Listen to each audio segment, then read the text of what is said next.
Seeds of Wisdom RV and Economics Updates Monday afternoon, July 22, 24. Listen to the full version on the official dinarreport.com website and become our supporter on Patreon. The Office of the Attorney General of Iowa announced earlier this month that Iowa Attorney General Brenna Bird led a 7-state coalition in filing an amicus brief opposing the U.S. Securities and Exchange Commission's (SEC) attempt to regulate cryptocurrencies. The amicus brief, supported by Arkansas, Indiana, Kansas, Montana, Nebraska, and Oklahoma, was filed on July 10 to challenge the SEC's overreach. SEC's power grab may stop states from protecting their citizens from scams, and it hurts the free market, the announcement details, adding, SEC's policing of cryptocurrency will stifle innovation and devastate the cryptocurrency industry. States like Iowa, which have been at the forefront of protecting scam victims and prosecuting scammers, view the SEC's actions as a significant overreach.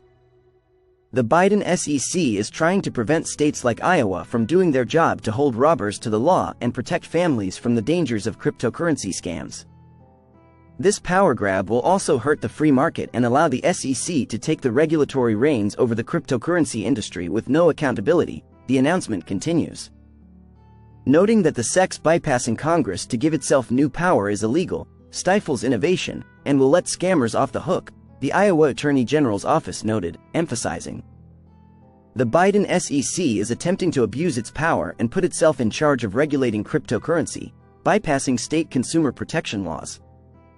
Congress never gave the SEC power to regulate cryptocurrency, and there is no accountability to ensure the actions the SEC takes are legitimate and necessary, the Iowa Attorney General's office stressed. The amicus brief explains that the SEC is violating the Administrative Procedure Act and the Major Questions Doctrine by bypassing Congress. The states argue that typical cryptocurrencies are not investment contracts under the Securities Act of 1934, urging the court to prevent the SEC from exceeding its authority. Japan's fast and early approach to crypto regulation is paying off. Japan was a rare exception when it came to regulating crypto. Following the catastrophic collapse of Mt. Gox in 2014, a Japan-based company, the government moved fast and early to clamp down on what was seen as an excessively risky industry.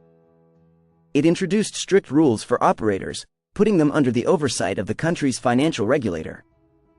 That decision means that 10 years on, Web3 in Japan is evolving quite differently compared to the startup culture that's characterized the sector in other countries. Instead, we're seeing a more prevalent trend of large corporations levering their way into Web3 via strategic M&A and investment activities. To date, banking giant SoftBank has been one of the most active players, acquiring a controlling stake in crypto trading platform Bitcoin in 2022. And becoming a key investor in a dedicated Web3 venture fund initially set up by Deutsche Bank. However, the latest news, that Sony is gearing up to launch a rebranded crypto exchange called Blocks, as a result of a 2023 acquisition of local platform Whalefin, has created a froth in the crypto community. I recently spoke to Mai Fujimoto, co-founder of INTMAX, who was fresh from the Japan Blockchain Week Summit which she hosted in early July. She confirmed that, based on the lineup of this year's event, the corporate move into Web3 is becoming a trend. This Sony is just one such example. We just hosted many speakers from large corporations at Japan Blockchain Week, which stood out on the Web3 conference circuit. I believe this is unique to Japan. In the United States, Coinbase and Base Chain have significantly contributed to the penetration of Web3 in the country, so we can expect similar synergies to occur in Japan as well. IOTA's product passport could be used by Tesla, Audi, Porsche, BMW, and VW after Evident partnership. IOTA's product passport with Evident enhances transparency for Tesla, Audi, Porsche, BMW, and VW, letting consumers track vehicle history and build trust.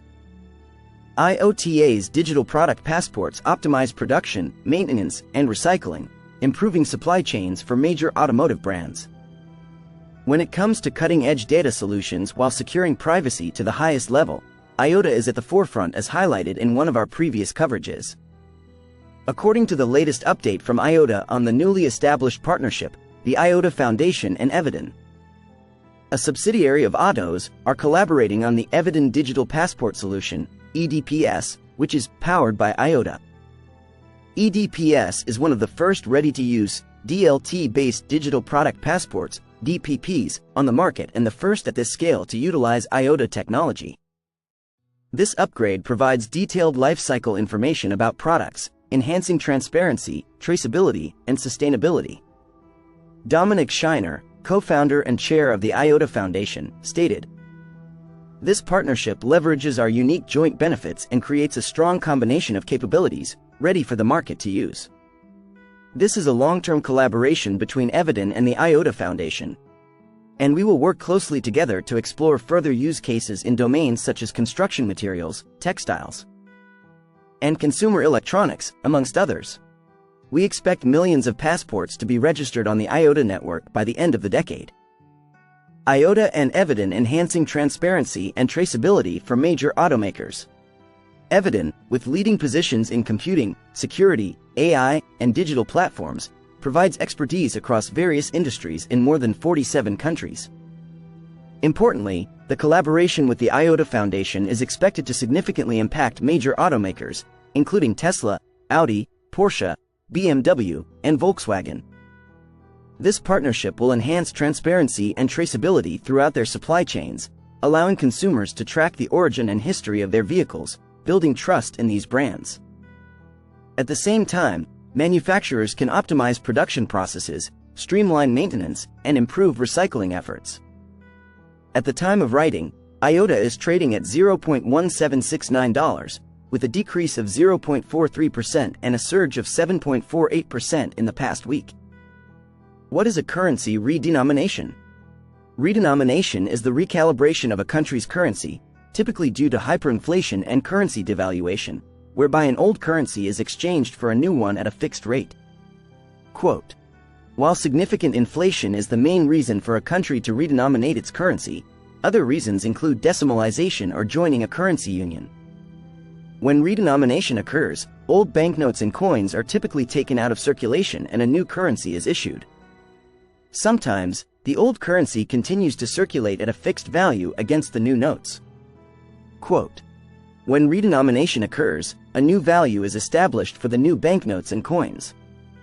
For example, in 2006, Zimbabwe redenominated its currency at a rate of 1,000 old Zimbabwe dollars to one new Zimbabwe dollar.